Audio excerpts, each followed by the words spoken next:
alaikum. Salut tout le monde. On va traiter une autre notion en chimie niveau lycée. On va donner un petit aperçu sur cette matière qu'on appelle l'aninyle. Bien. Donc, l'aninyle est un composé chimique utilisé dans divers domaines. Voici quelques-unes de ses utilisations principales. Tout d'abord, en industrie chimique. Donc, l'aniline est largement utilisé comme matière première dans la production de nombreux produits chimiques tels que les colorants, les produits pharmaceutiques et les produits de nettoyage. Donc, en fabrication de caoutchouc, elle est utilisée dans la fabrication de divers types de caoutchouc synthétique, notamment le néoprène et le polyuréthane. En industrie textile, donc l'aniline est employée dans la production de colorants pour teindre les fibres textiles comme le coton, la laine et le nylon. De même, en industrie du plastique, elle est utilisée dans la production de résine époxy, de polyuréthane et d'autres types de plastique. En industrie pharmaceutique, l'aniline est utilisée comme matière première dans la synthèse de nombreux médicaments, notamment des analgésiques et des produits chimiothérapeutiques. Il est important de noter que l'aninine est un composé toxique et peut représenter un risque pour la santé humaine et l'environnement s'il est manipulé de manière incorrecte. Par conséquent, des précautions appropriées doivent être prises lors de son utilisation et de sa manipulation. Donc, on va traiter dans un exercice résolu une caractéristique de cette matière. Donc, l'énoncé, l'aninine réagit avec l'eau selon la réaction d'équilibre. On a ici la formule brute de cette matière, C6H5NH2, à queue. En présence de l'eau, il va nous donner ce composé C6H5NH3+, de même à queue, et des ions hydroxyde HO- à queue. La première question identifie les deux couples acide-base associés à la réaction. Deuxièmement, l'aninine est-elle un acide faible ou une base faible dans l'eau? Et la dernière question montrait que la réaction acido-basique précédente s'interprète comme l'échange d'un proton entre deux espèces appartenant à deux couples acide-base différentes. Bien, on va commencer par la première question. Identifier les deux couples acide-base associés à la réaction. On a ici une réaction en équilibre entre l'aninine et l'eau. Et on va, d'après cette réaction, on va identifier deux couples acide-base. Bien, un peu de réflexion. Commençons par le premier couple.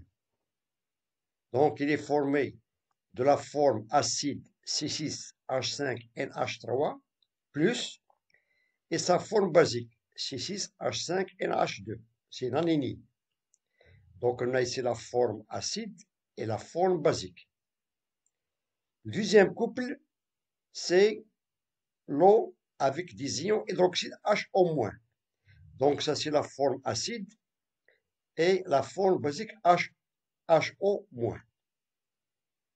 Sachant que d'après la règle de Bronsted, on sait qu'un acide, il est capable de libérer le proton H+. Et inversement, une base, il est capable de capter ce proton H+. Bien. Et on a identifié d'après cette réaction ces deux couples. Le premier et le deuxième. Passons maintenant à la question suivante. Question 2.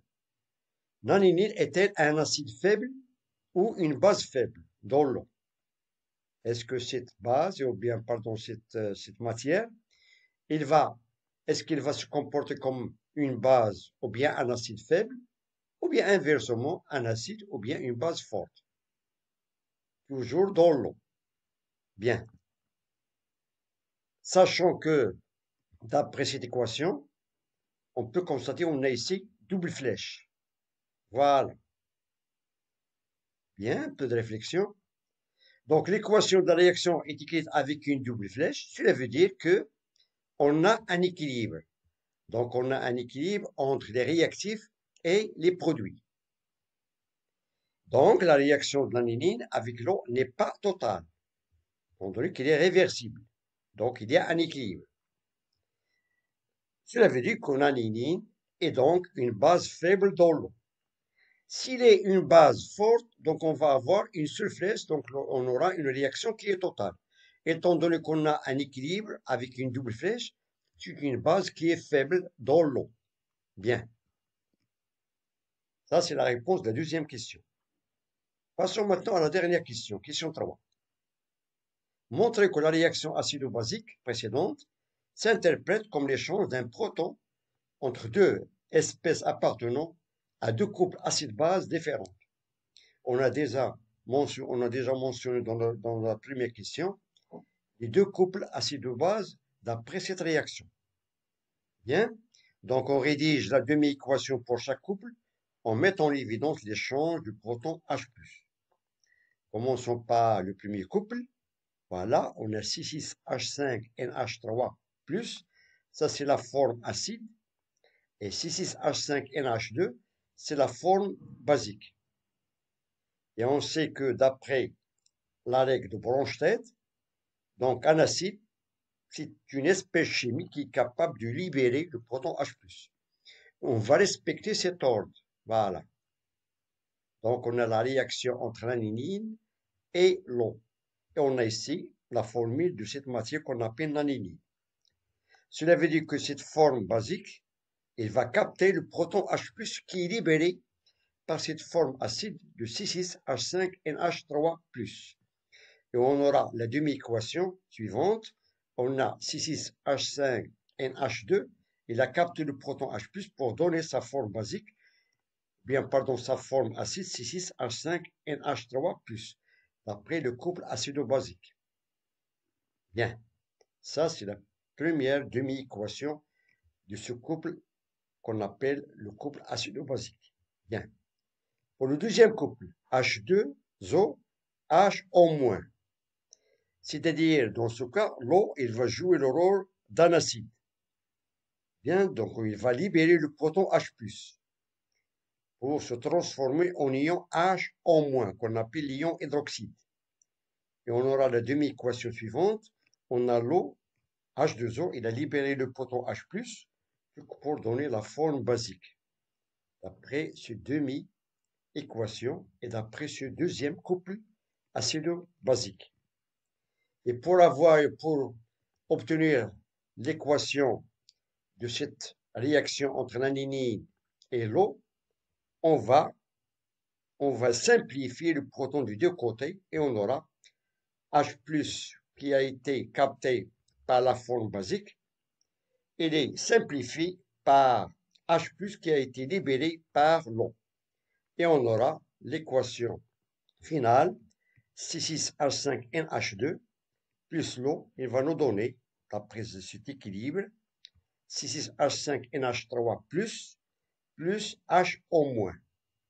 Bien, on a la réaction entre l'anilline et l'eau pour nous donner la forme acide de l'anilline avec la forme basique de l'eau.